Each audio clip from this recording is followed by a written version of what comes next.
Hello my dear students, in this video class we shall discuss third chapter of the politics, that is electoral politics.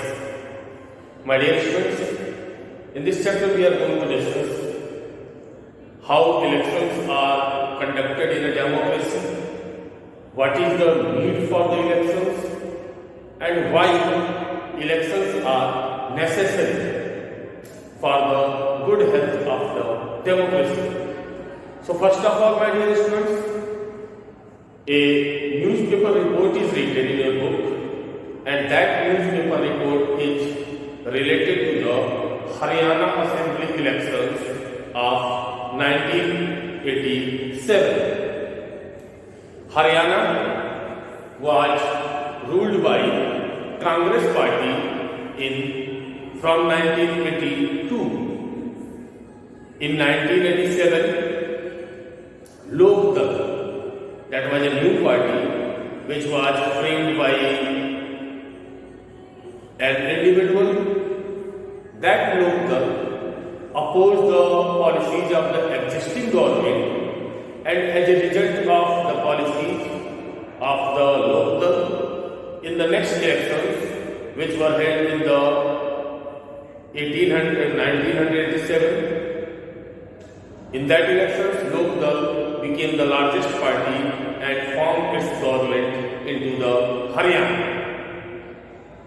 That was just about to tell us that how elections are being conducted, how different policies of the different parties attract the voters to cast their vote in their favor.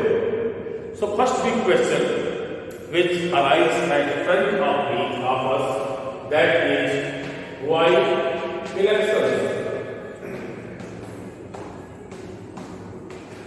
Why should we elections in a democracy? My dear students, from the first chapter only we are discussing that in the democracy, people have right to choose their leaders. So we are doing that it is the process of the elections only by which we choose leaders of our own choice. Why do we choose any leaders? Because for the governing country, it is necessary that some leaders can be appointed from the behalf of the people who sit in the parliament and take decisions for us. Besides that, they are also free to make certain rules and regulations which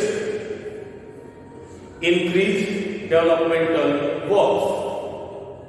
One more thing, we are knowing that it is the elections only by which the dignity of the citizens are being improved.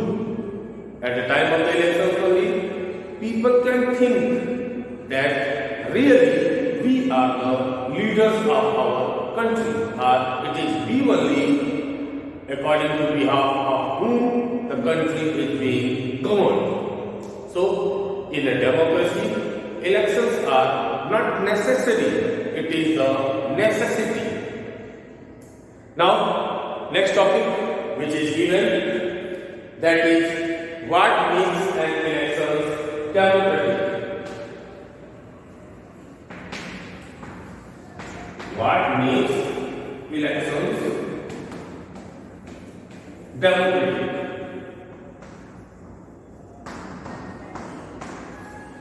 My dear students, as we are knowing, there are many countries of the world in which democratic government is not there, but then also they contest elections so that other countries of the world can come to know that they are the democratic country.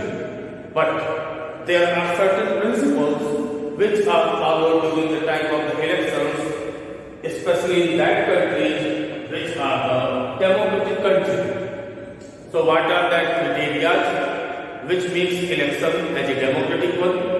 First one, election commission, whose responsibility is to contest the elections, that should be an independent body. Election Commission should not work under the influence of any political leader or any political party. Then only we can say that Election Commission can conduct the elections in a free way or in a democratic way. Secondly, universal adult franchise should be followed because all the citizens who are living within the country whose age is 18 or 18 above, either they are belonging from any caste, religion, economic, social or political background, that is not the matter. They all have right to vote. And the most important thing is this, that all the votes should have an equal value. Besides that, at the time of the elections, voters should be free to contest the leaders as of their own choice. There should not be any type of bribe, there should not be any type of force, there should not be any type of suggestions to the voters that to this or that leader they have to choose.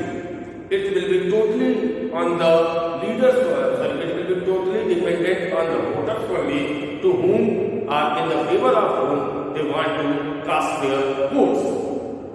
So these are the two principles which makes the elections democratic. My dear students, if we talk about the situation of our country India, then we can say, or we have seen that if we forget about few cases where votes are being rigged, votes are being captured, then overall country, the elections which are conducted by the Election Commission of India that happened or that are conducted in a free and fair way. For being one of the largest democracy of the world, to achieve elections in such a to achieve elections or to contest elections in such a democratic way is a very great achievements of the Election Commission of our country, India. Now, next topic, which is the most important of this chapter, that is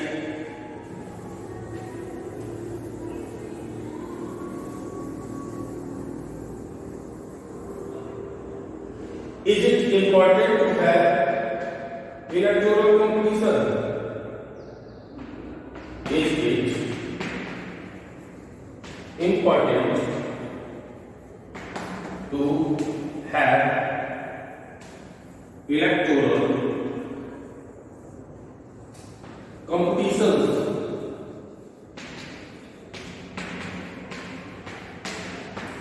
My dear students, there are too many demerits of the electoral competition, because often we have read these instances which are occurring in the surrounding areas that individual voters are given bribe, they are forced, and at the time of the elections there is a clear division in the society.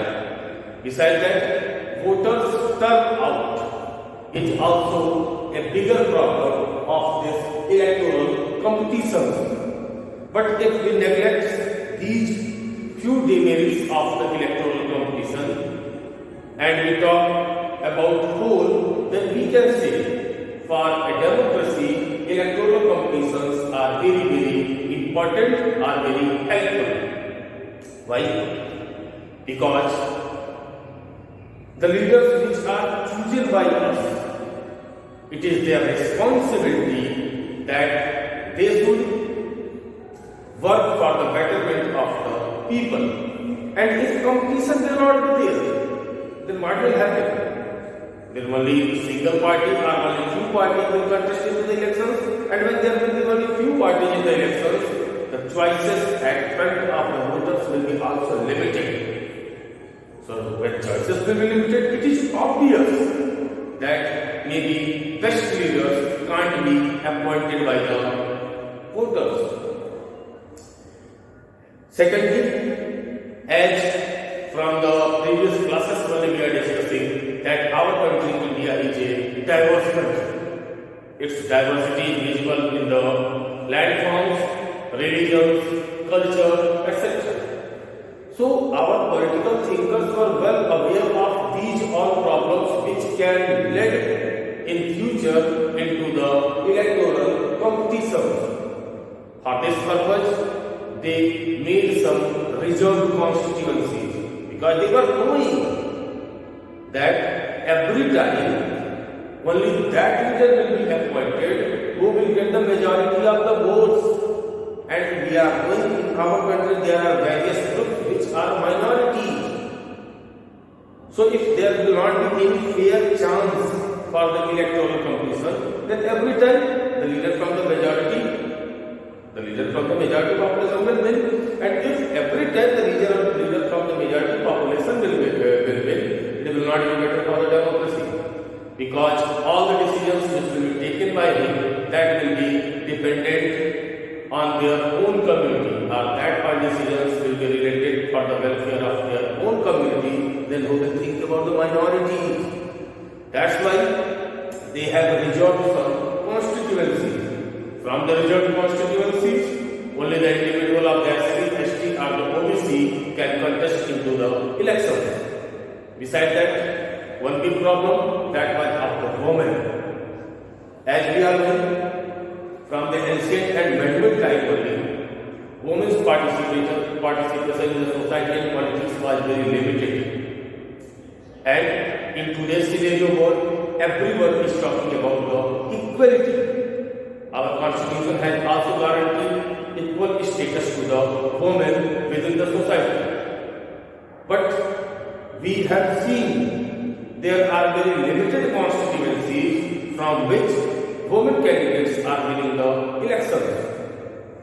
So, to shortcome or to overcome from these problems, 1/3 of the total seats of the constituency as well as of the parliament are reserved for the women, and from that seats only women candidate can contest into the elections.